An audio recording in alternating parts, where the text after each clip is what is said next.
ఇప్పుడు ఇవాళ అసెంబ్లీని షేక్ చేసిన అంశం ఏంటంటే కేటీఆర్ ఒక ప్రస్తావన లేవనెత్తితే ఆ ప్రస్తావనలో బట్టి విక్రమార్క 30% కమిషన్ తీసుకుంటానని చెప్తే ఇవాళ అసెంబ్లీ షేక్ అయిన పరిస్థితి ఏంటి సార్? అసలు తెలంగాణ రాష్ట్ర ప్రజలు దీన్ని ఎట్లా స్వీకరిస్తారు?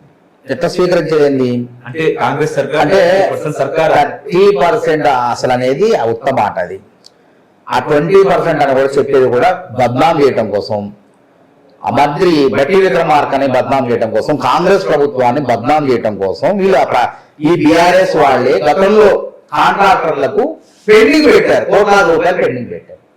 వాళ్ళ డబ్బులు విడుదల చేయకుండా ఖజానా మొత్తం ఖాళీ చేసి కాంగ్రెస్ ప్రభుత్వం వచ్చేసరికి వాళ్ళకి ఏదో రకంగా సుమారు అన్ని కలిపితే 45,000 కోట్లు ఎన్నో ఉన్నాయి.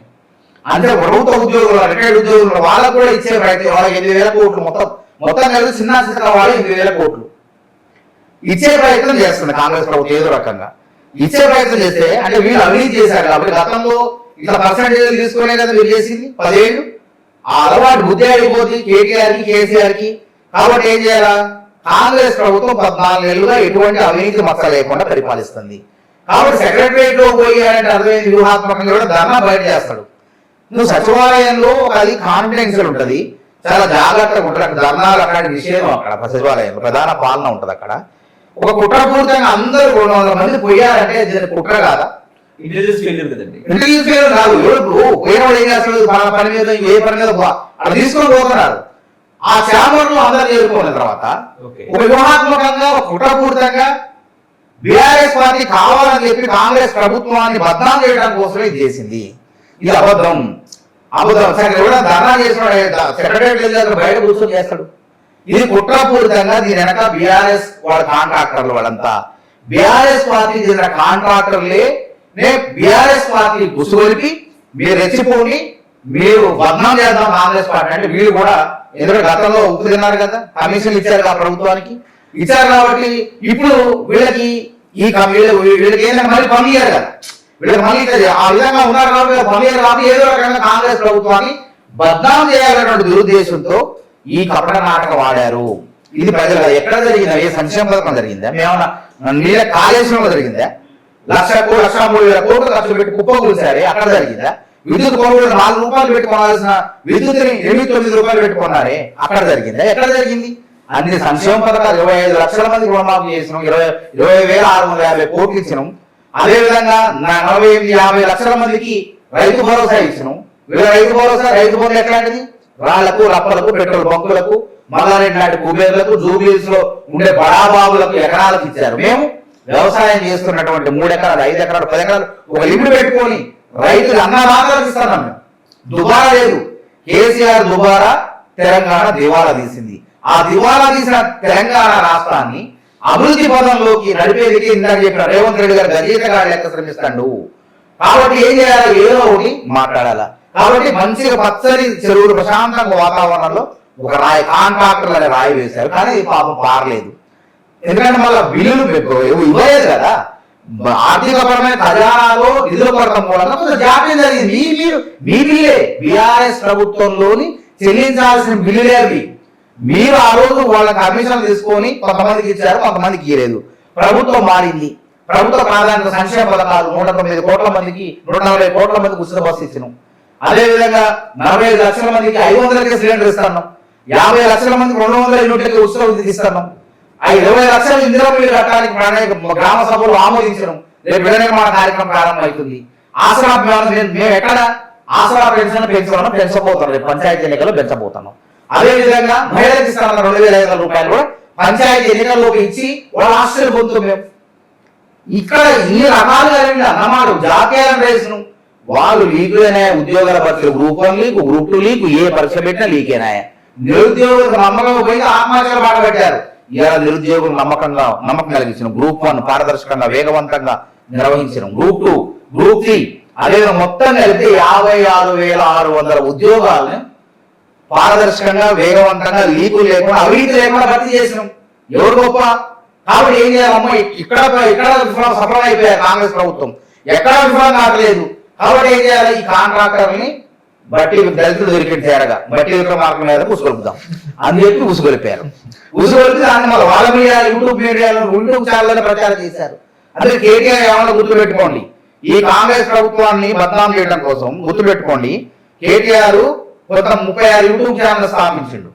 ఆ 36 ఆయన అన్నాడు, డైరెక్ట్ మాట్లాడి ఆయన ఏమన్నాడు, మేము మా 36 మెడికల్ కాలేజీలు పెట్టినాం, 36 యూట్యూబ్ ఛానల్ పెట్టినట్లయితే మాదే అధికారం అన్నాడు ఆయన. అంటే అర్థమైంది, ఆ దురుద్దేశంతోనే కుట్రతోనే యూట్యూబ్ ఛానల్ పెట్టి ఈ కాంగ్రెస్ ప్రభుత్వం మీద బద్నాం చేస్తాడు. ఇది అసెంబ్లీ కూడా చర్చ జరిగింది. ఆయన మాట్లాడిన వ్యాఖ్యలు కూడా స్పీకర్ గారు వెనక తీసుకొని తీసేయడం, కట్ చేసి అందులో తీసేశారు, రికార్డును తొలగించారు. కాబట్టి మనం ఒళ్ళు దగ్గర పెట్టుకుని అధికారంలో ఉన్నప్పుడు మొత్తం విచ్చలవిడితనం దుబారా చేశారు. ఇలా కాంగ్రెస్ ప్రభుత్వం ప్రతి రూపాయిని కూడా అవినీతి లేకుండా చాలా చక్కగా చేస్తుంటే వీళ్ళని తట్టుకోలేక ఈ విధంగా యూట్యూబ్ ఛానల్ పెట్టి విష ప్రచారం చేస్తున్నారు. కాబట్టి ప్రజలు ఎవరు కూడా ఆ మాయలో పడరు. ఎందుకంటే సంక్షేమ పథకాలు అంతున్నాయి. నిరుద్యోగులు రేపు వర్గీకరణ చేసినాం అండి, 42% బీసీలకు రిజర్వేషన్ ఆమోదింపజేసినాం, వర్గీకరణ ఆమోదింపజేసినాం. అది రేపు పార్లమెంటు రేపు రాజ్యాంగంలో 9వ షెడ్యూల్ చేసే విధంగా పార్లమెంట్ పంపుతున్నాం దాన్ని 42%. ఇన్ని రకాలు చేసిన తర్వాత ప్రజల్లో మాకు అనుకూలత ఉంది, ఉద్యోగుల్లో ఉంది, విద్యార్థుల్లో ఉంది, నిరుద్యోగుల్లో ఉంది. అది గ్రూప్ 1 పరీక్ష ఆపాలని కుట్రలు చేశారు అప్పుడు పెట్టండి. ఎందుకంటే వాళ్ళ శాతకాలం మాకు చేత అయింది.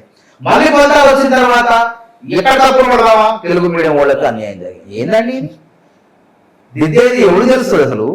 తెలుగు మీడియం 12,000 మంది ఇంగ్లీష్ మీడియం రాస్తే 17,000 మంది తెలుగు మీడియం రాశారు. ఆ దిద్దిన తెలుగు మీడియం మొత్తం వెలిగించక ముందే పూర్తిగా ఎవరికి ఏ క్యాడర్ వచ్చిందో చెప్పక ముందే 15 రోజుల్లో చెప్తున్నది. ఫలితాలు ఇచ్చిన తర్వాత 15 రోజుల్లో చెప్తానది, చెప్పక ముందే తెలుగు మీడియం వాళ్ళకి అన్యాయం జరిగింది, వివక్ష ఉన్నది అని చెప్పి ఈ విధంగా లాగే ప్రయత్నం కోర్టు దగ్గర పోవటం. అప్పుడేమో క్లీమ్స్ పెట్టేటప్పుడు జీవో 29 వల్ల ఓసీలకు లాభం జరుగుద్ది, ఎస్సీ ఎస్టీ బీసీలకు అన్యాయం జరుగుద్ది అని చెప్పి ప్రయత్నం చేశారు, సెంటిమెంట్ రచ్చగొట్టే ప్రయత్నం చేశారు. కానీ ఏమైంది, 29 జీవోనే సరైనదని సుప్రీంకోర్టు చెప్పింది. సుప్రీంకోర్టు మార్గదర్శకాల ప్రకారమే ఈ 29 జీవో ఉంది. 19 రాష్ట్రాల్లో ఈ 29 జీవో అమలవుతుంది. పక్క రాష్ట్రంలో కూడా 29 జీవో అంటే 5వ నెంబర్ జీవో ఉన్నది. కాబట్టి వాటన్నింటిని కూడా నమూనాగా తీసుకొని 29 తీసుకురావడం, సవరించి 55 సవరించి 29 తీసుకురావడం జరిగింది. ఇలా క్లీమ్స్ ఫలితాలు వచ్చిన తర్వాత ఏమైంది, 17,000 మంది బీసీలు మెయిన్స్ రాశారు. అదేవిధంగా ఓసీలు ఈడబ్ల్యూఎస్ కూడా ఎంతమంది రాశారు, 5,000 మంది. అదేవిధంగా ఎస్సీలు 3,700 మంది, ఎస్టీలు 2,700 మంది రాశారు. మరి ఎక్కడ అన్యాయం జరిగింది? ఎస్సీ ఎస్టీ బీసీలు ఎక్కువ రాశారు కదా. కాబట్టి ఒక ప్రచారం చేశారు, విఫలమైపోయారు. అదే అయిపోయింది ఎట్లా అనుకున్నారు. అయితే ఇక్కడ ఏంటంటే, నేను నిరుద్యోగ యువతకు పాపులర్ ఛానల్ ద్వారా ఎవరైతే గ్రూప్ 1 గ్రూప్ 2 సాధించే ప్రయత్నం చేసి విఫలమయ్యారో, మీరు విజేత అయిన వాళ్ళు గొప్పవాళ్ళు కాదు, విఫలమైన వాళ్ళు వాళ్ళకన్నా తక్కువ కాదు, మీరు వాళ్ళకన్నా తెలివిగల వాళ్ళే. కానీ మీ సమయాన్ని సద్వినియోగం చేసుకోలేదు, సమయాన్ని సద్వినియోగం చేసుకున్నారు. మీరేం వాయిదాలు కావాలని చెప్పి అశోక్ నగర్ లో ఉద్యమాలు చేశారు. చదువుకునే వాళ్ళు ఎంతమందికి వస్తాయండి మెయిన్స్? ఇప్పుడు 3 లక్షల మంది ఫిలిమ్స్ రాశారు. 3 లక్షల మంది ఫిలిమ్స్ రాస్తే 33,000 మంది అర్హత సాధించారు మెయిన్స్ రాయటానికి. ఈ 33,000 మందిలో మళ్ళీ మెయిన్స్ పరీక్ష ఫలితాలు వచ్చిన తర్వాత ఎంతమందికి ఉద్యోగాలు వస్తాయి? 523 మందికి వస్తాయి. అంటే 32,000 మంది కూడా అసంతృప్తితో ఉన్నట్లే కదా. ఈ అసంతృప్తితో ఉన్న వాళ్ళని వాళ్ళ మనసుల్లో విషాన్ని నింపి వాళ్ళు అగాధంలో కూరుకుపోయిన పైకి తీసుకురావాలి. కానీ వాళ్ళు ఎవరైతే సాధించలేదో, ప్రయత్నం చేసి విఫలమయ్యారో వాళ్ళు ఆత్మస్థైర్యం నింపే బదులు విషబీజాలు నాటేసి వాళ్ళు మరింత అగాధంలో నెట్టే ప్రయత్నాలు చేస్తున్నాయి బీఆర్ఎస్ పార్టీ. కొంతమంది ప్రసన్న హరికృష్ణ కోర్టులు సంపాదించారు, కోచింగ్ సెంటర్ పెట్టుకుని కోర్టులు సంపాదించి ఎన్నికల్లో పోటీ చేశారు వాళ్ళు. అశోక్ లాంటి వాళ్ళు కోర్టులు సంపాదించిన వాళ్ళు వాళ్ళ రాజకీయ ప్రయోజనాల కోసం నిరుద్యోగ జీవితాలు నాశనం చేస్తున్నారు. మీరు జాగ్రత్తగా గమనించండి. చక్కగా పుస్తకం పడి చదివిన వాళ్ళకి ఉద్యోగాలు వచ్చినాయి అన్ని. నేను కొంతమంది పోరాటం చేస్తాంటే నిజంగా వీళ్ళు కష్టపడుతున్నారు, పోరాటాలు చేస్తున్నారు, వాయిదా పడి వస్తలేదనుకున్నా. చూస్తే వీళ్ళ సమయం మొత్తం రోడ్ల మీద కేటాయించారు, వీళ్ళ దృష్టి మొత్తం ఏకాగ్రత దెబ్బతిన్నది. గ్రూప్ 3 కాదు కదా, గ్రూప్ 2 కాదు కదా, గ్రూప్ 1 కూడా రాకండి. చాలా మందికి నేను ఫోన్ చేసి తమ్ముడు అన్న ఏది రాలేదన్నా, వాళ్ళే బాధపడతారు. అనవసరంగా మేము రోడ్ల మీదకి వచ్చినామన్నా, అవకాశం కోల్పోయినామన్నా, మేము రోడ్ల మీద మేము చేస్తే వాళ్ళు చదువుకున్నోడికి వచ్చినాను ఉద్యోగాలు. అప్పుడు చెప్పిన జ్ఞానోదయం అయిందా మీకు? ఎవరో మాటలు నమ్మి ఎవరో రెచ్చగొడితే వెళ్ళి మీ విధంగా మీ జీవితాలు ఆగం చేసుకోకండి. సాధించిన వాడు గ్రూప్ 1 సాధించిన అధికారైన వాడు గొప్పోడు కాదు, మీరేం వాళ్ళకన్నా తక్కువడు కాదు. మీ తెలివి వాళ్ళకన్నా ఎక్కువ ఉంది, మీ తెలివి వాళ్ళకన్నా తెలివి గల వాళ్ళు. కానీ మీ తెలివికి సరైన సమయం ఇవ్వలేదు, ఏకాగ్రత చదవలేదు. కాబట్టి మీరు సాధించలేదు, మళ్ళీ నోటిఫికేషన్ వస్తున్నాయి. ఇట్లాంటివి పట్టించుకోకుండా వాయిదా అనకుండా చదవండి. నిజంగానే ఆ పరీక్ష రోజు వేరే పరీక్ష ఉంటే ప్రభుత్వమే ఆలోచన చేసి రాస్తుంది. మీరు ఎప్పుడు ఉద్యమాలు చేయాలా? గత ప్రభుత్వం లాగా ఈ ప్రభుత్వం లీకులు చేసిందా, అవినీతి చేసిందా అంటే ఉద్యమాలు చేయాలి. కానీ జీవో 29 కోసం కొట్లాడింది వాళ్ళే, 55/29 కోసం కొట్లాడింది వాళ్ళే. 29 జీవో తీసుకొచ్చిన తర్వాత మళ్ళీ ఏ నిరుద్యోగులు అయితే చెప్పారో వాళ్ళ కోసం తీసుకొచ్చిన తర్వాత ఈ జీవో వద్దు అని చెప్పి హైకోర్టులో కేసు వేసింది వాళ్ళే. అంటే వాళ్ళు ఎవరు చెప్పు చేతలో ఉన్నారు? బీఆర్ఎస్ పార్టీ చెప్పు చేతలో ఉన్నారు.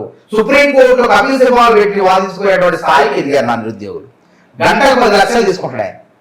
అట్లా 5 గంటలు 7-8 గంటలు ఉంటే 80 లక్షలు తీసుకున్నాడు. ఎవరిచ్చారు డబ్బులు? కేటీఆర్ కదా. కాబట్టి అనవసరంగా రాజకీయ పార్టీలో ఉచ్చులో పడితే మన జీవితాలే ఆగమైతాయి. వాళ్ళకి రాజకీయ నాయకులకు ఎటువంటి నష్టం ఉండదు. కాబట్టి చదువుకునే సమయం మీరు వినియోగించుకోండి, శ్రద్ధగా చదవండి, విజేతలు అవుతారు. ఆ అశోకు, ఈ ప్రసన్న హరికృష్ణ వాళ్ళు ఎమ్మెల్సీలు పోటీ చేశారు. ఇక 30,000 ఓట్లు వచ్చేసరికి నేనే గొప్ప అనుకుంటున్నారు. వాళ్ళ లక్ష్యం అది. కానీ మీ లక్ష్యం ఇది ఉద్యోగాలు సాధించాలి. ఏదో ఒక ప్రభుత్వ ఉద్యోగం సాధిస్తే మనకు మంచి పేరు వస్తుంది, సమాజం మనం గుర్తిస్తుంది. ఒకవేళ సాధించకపోయినా బాధపడాల్సిన అవసరం లేదు. ఇంకా ప్రత్యామ్నాయ మార్గాలు చాలా ఉన్నాయి. ఇదే జీవితం కాదు అని వాళ్ళందరినీ మీ పాపులర్ టీవీ ద్వారా సూచన చేస్తాను. ఓకే.